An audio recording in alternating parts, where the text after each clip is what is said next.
Hi class, let's take a look at example 2. Now notice that example 2, you could have also used technically tabular integration, and you can actually find out that when we applied the formula by parts, in this case we're dealing with, well, theorem 3.1, it may end up a little bit longer than technically the tabular integration. So I'm going to use the same approach that I did with the previous problem, and this is kind of like a guess. You're checking to see if it works. And what I mean if it works is if the integral reduces to something that we recognize. So in this case, we could try by let u equal to your actual x squared. And in this case, well, du, it's going to be equal to 2x dx for this portion. And then we could let dv is equal to e to the negative x, technically dx, and then v is equal to negative e to the negative x. I'm already integrating. Don't forget the negative that technically happens to be the portion of the actual exponent. Now let me actually rewrite the problem, and this one is actually going to be equivalent to actually wait, you could just rewrite it as the actual integral of x squared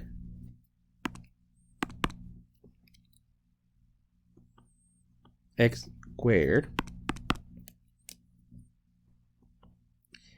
to the negative x dx is going to be equal to, and then I'm just going to apply the formula. This is going to be uv minus the integral of v du.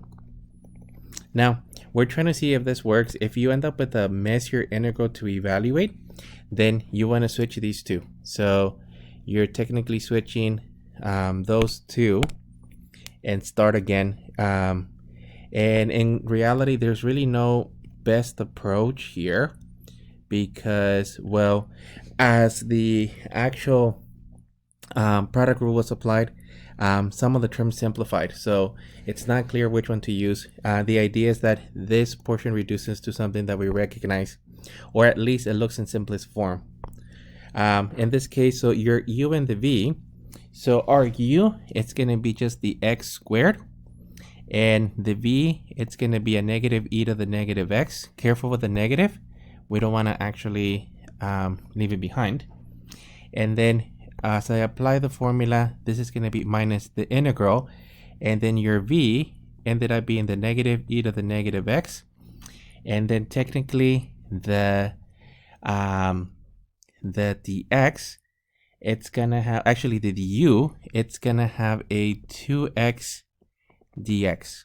So we're talking about this portion here.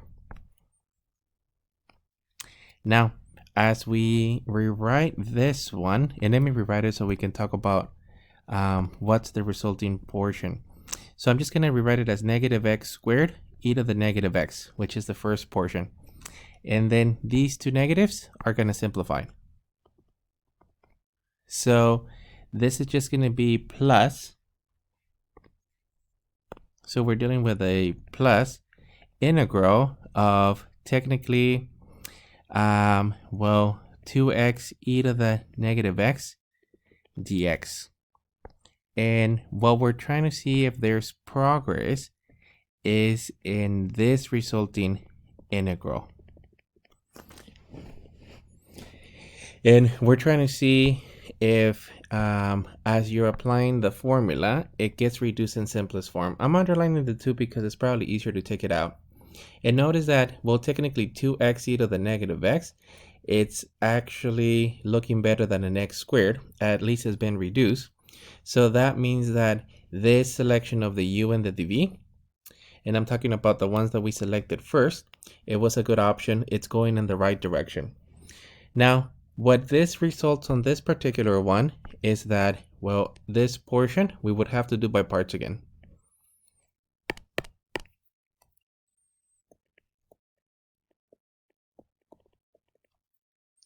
And if you compare it to what we did in the tabular integration, we would have been done probably with the problem since it would have only taken a couple of derivatives. Okay, so let me rewrite it, and I'm going to be extracting that too. So in this case, this is equivalent to negative x squared e to the negative x plus 2 integral of x e to the negative x dx. And let me just technically box this in, because we do have a 2 that's technically on the outside and we don't want to actually leave it behind. So we're going to use, again, by parts. Let me just make a line here, and we're going to start again. So we would just let u equal to, in this case, it's the x. The dv is equal to e to the negative x dx. So du is equal to the x, and v is equal to, so v is equal to a negative e to the negative x. No dx anymore. And careful, because we have an extra negative to worry about here. So once again, we're going to be applying the formula of uv minus the integral of v du for this portion. And don't forget about the 2. So I'm just going to rewrite it. This is equivalent to negative x squared e to the negative x plus 2.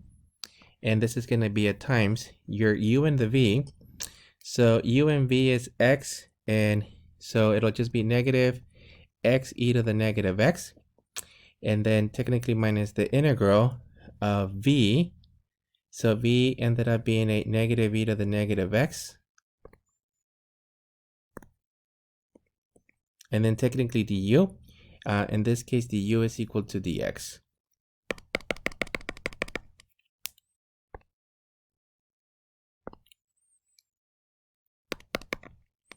So this portion is just going to have a dx. And as I mentioned before, there's technically a 2 on the outside that's going to multiply the terms. If we had initial conditions, which we'll do later, we would have to worry about that constant of integration that shows up. And then on the good news, this one actually finally reduced. This is the integral that we recognize, which is just going to be another e to the x. So let me write the final answer. So this is going to be equivalent to a negative x squared e to the negative x. Technically minus 2x e to the negative x. And then technically plus a 2 e to the negative x plus c. And what I'm doing here is I'm already multiplying the 2 times those 2. So we're going to end up with a negative x squared. So let me rewrite this one. So this is an x squared e to the negative x minus 2x e to the negative x. And technically, give me just a second. Okay, I do have a mistake here, because technically it's going to be a plus these 2, but when you apply the integral, it's going to give you a minus.